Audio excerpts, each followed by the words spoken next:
Today, what we're going to do is talk about modal logic. So this video, I'm not going to lie, I'll be straight up, is going to have a lot of definitions of new things that you need to know to understand this form of logic.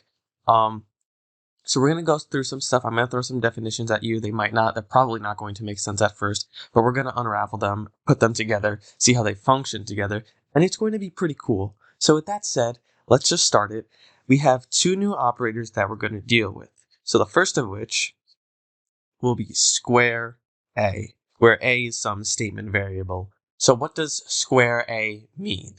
Square A is going to tell us it is necessarily the case. It is necessarily the case that A. Now again, like I just said, this stuff probably won't make sense at first, but we're going to make it make sense. So just hold on and you'll see what this means. The next operator is diamond A. Diamond A. And what does that mean? It means it is possibly the case that A. It is possibly the case that A. And those are the only two new operators that we're introducing. That's not the only two new things we're introducing, but those are the operators we'll be working with. Now, what I want to talk about are interpretations in this new logic that we're understanding. So if we have some interpretation, call it I, right? I is going to be a triple consisting of capital W, which is a set of words, set of worlds, capital R, which is a relation on these worlds, and then V, which is our function that will assign truth values to a pair of a world and a parameter lowercase p. Again, like I just said, I know some of that probably doesn't make sense, but we're going to make it make sense. So when I say worlds, yes, I mean worlds. I mean, we have these different places where statements have differing truth values in them. So maybe you're thinking of like a multiverse, where you're thinking of actual different Earths, where you have, oh, well, in this universe, this is true, but on this universe, this is true. Or maybe you could be thinking of the United States. Maybe you're thinking of how different states have different laws. So in Pennsylvania, maybe this statement is true, but in New York, that same statement is false. So we have worlds, we have relations, and then we have these truth values. So let's look at our truth function first, right? Here's what I want to do. Say I have V is my interpretation, my truth function, and I set these function on a pair consisting of a world and then some parameter, some statement, right? So we'll write it like this. Say I have an interpretation on this world W, right? I want to know what triangle or what diamond A means, right? Because I said it is possibly the case that A. What does that even mean? It is possibly the case that A. The interpretation of diamond A in this world W, right? It will equal 1, so meaning this is true, if for some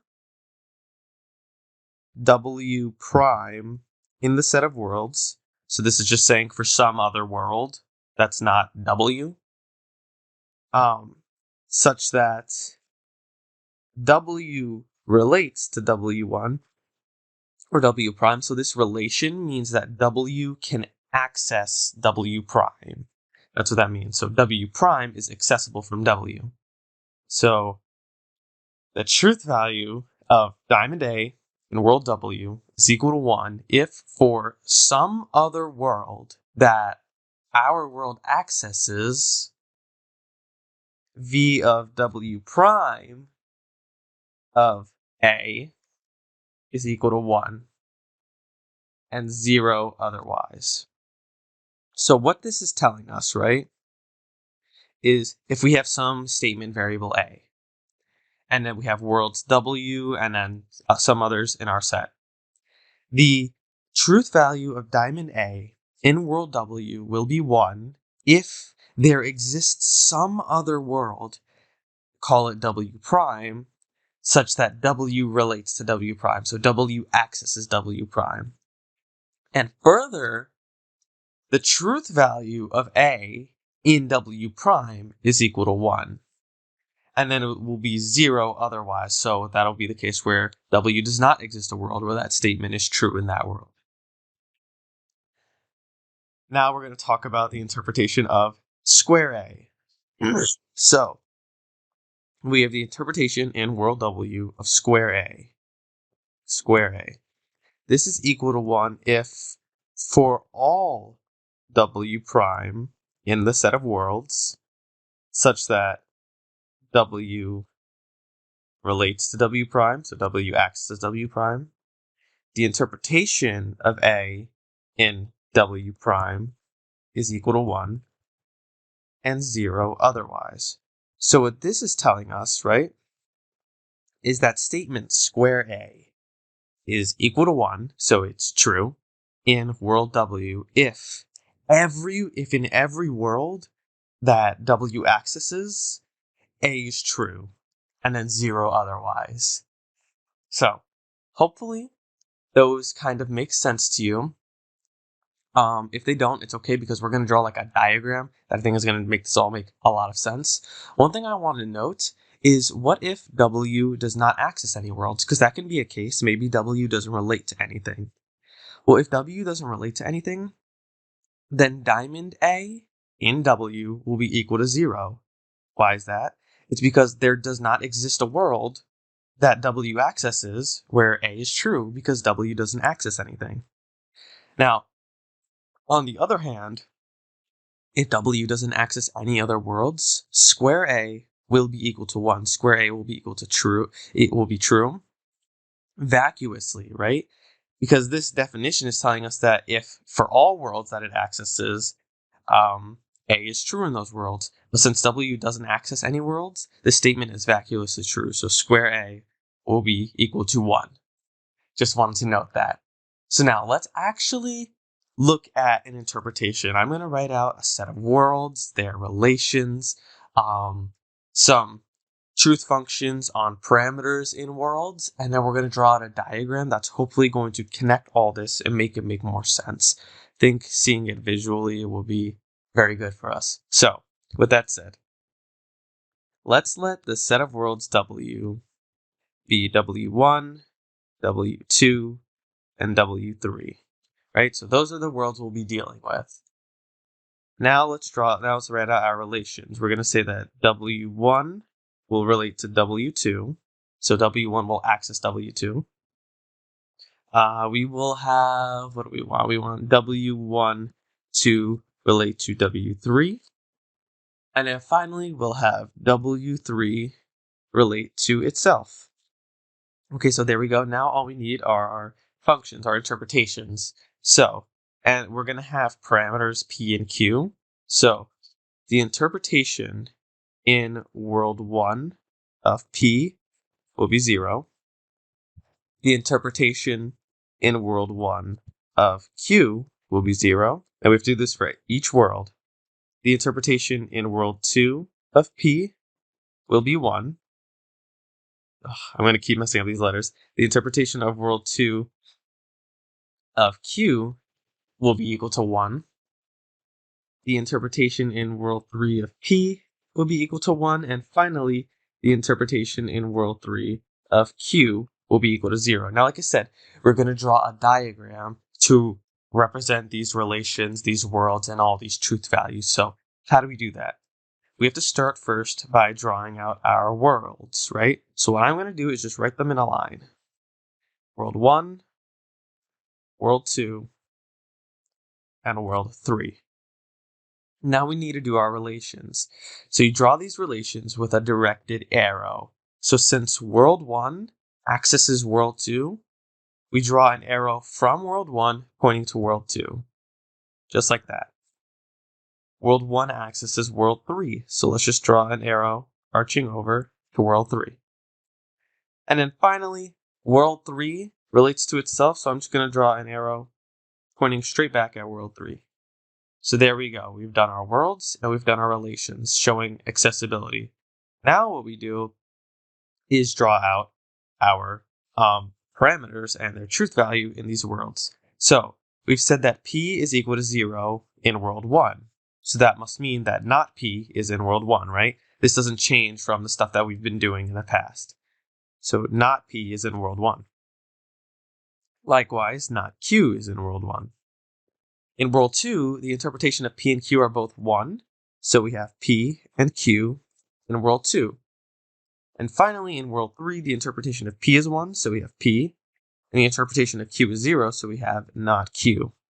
And that's our entire diagram to show this. We have our worlds, how they relate to each other, and then we have the interpretations. So let's try and make some sense of like not P, or squares and diamonds, right? So let's just do that. So what if I wanted to know this? I don't know. Let's see the interpretation in world 1 of square P. So square P is equal to 1 if in every world that W1 accesses, P is true. If we look at our diagram, world 1 accesses world 2, and P is true in world 2. World 1 accesses world 3, and P is true in world 3. Those are all the worlds that world 1 accesses. P is true in all of them. So the interpretation of square P in world 1 will be equal to 1. What about square Q? Let's try that in world 1.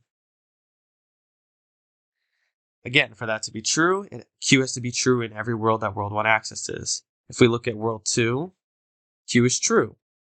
However, if we look at world 3, not Q is true, or not Q is the case. So Q is not true in world 3. Since Q is not true in every world that world 1 accesses, the interpretation of square Q in world 1 will be equal to 0. Let's look at diamonds now. Why not? Let's look at diamond of, let's look at the interpretation in world 3 of diamond P. So diamond P is equal to 1 if there exists a world that world 3 accesses and P is true in that other world.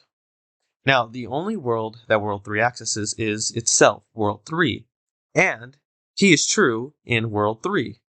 So since there's a world that world 3 accesses where P is true, diamond P is equal to 1 in world 3. What about diamond Q in world 3? Again, it only accesses itself. However, in world 3, Q is not true. Q is false. So, since that's the case, since there are no worlds that world 3 accesses where Q is the case, diamond Q is equal to 0 in world 3. And now let's look at world 2 to express our vacuous truth about worlds that don't access anything. So, in world 2, what's the interpretation of diamond P? Diamond P. Well, there are no worlds that world 2 accesses, right? So P isn't true in any world that world 2 accesses. Thus, its interpretation is 0. On the contrary, for square of P, this is true. This is 1 if P is true in every world that world 2 accesses. So this will be vacuously true since world 2 doesn't access anything, so this will be equal to 1. There you go. So I'm hoping that this diagram and these examples have helped express all these definitions that we've covered so far. I originally wanted to also show you how to do a tree with these because we're going to be doing trees, but I figured that'd probably be really difficult given that we just started this and you probably need some time to digest the information. So there's one last thing I want to throw at you. I'll do it in a different color. And it's going to be kind of like a change in quantifier type thing. So if we think of these squares and diamonds as quantifiers, and I had not square A for some world, what do you think that would be equal to? Well, when we did our change of quantifier, we pushed the tilde through and then toggled the quantifier, right? And so we're going to do the exact same thing. Now, these aren't actually quantifiers. I'm just using that as an analogy to express this equality. Now, let's think for a second why this would be true. Let's think about what not square A means in some world. Square A means that A is true in every world that some world accesses. So if not that, that must mean that there is some world where A is not true. And that's exactly what diamond not A means. It means that there's a world that we access where not A is the case. Now, likewise, if we have not diamond A, and say this is in some world W, this will be equal to square not A. Now, why is that? Diamond A means that there exists a world that W accesses where A is true in that world. So not A is telling us that there are no worlds where that W accesses where A is true. And that's exactly what square not A is telling us. Square not A says that in every world that W accesses, not A is the case. So there's that equality. It's going to be important when we start doing our rules of inference on our new operators for our trees, which we'll be doing next time. So if you made it to the end of this video, thank you for watching. I really appreciate it, and I hope you learned something.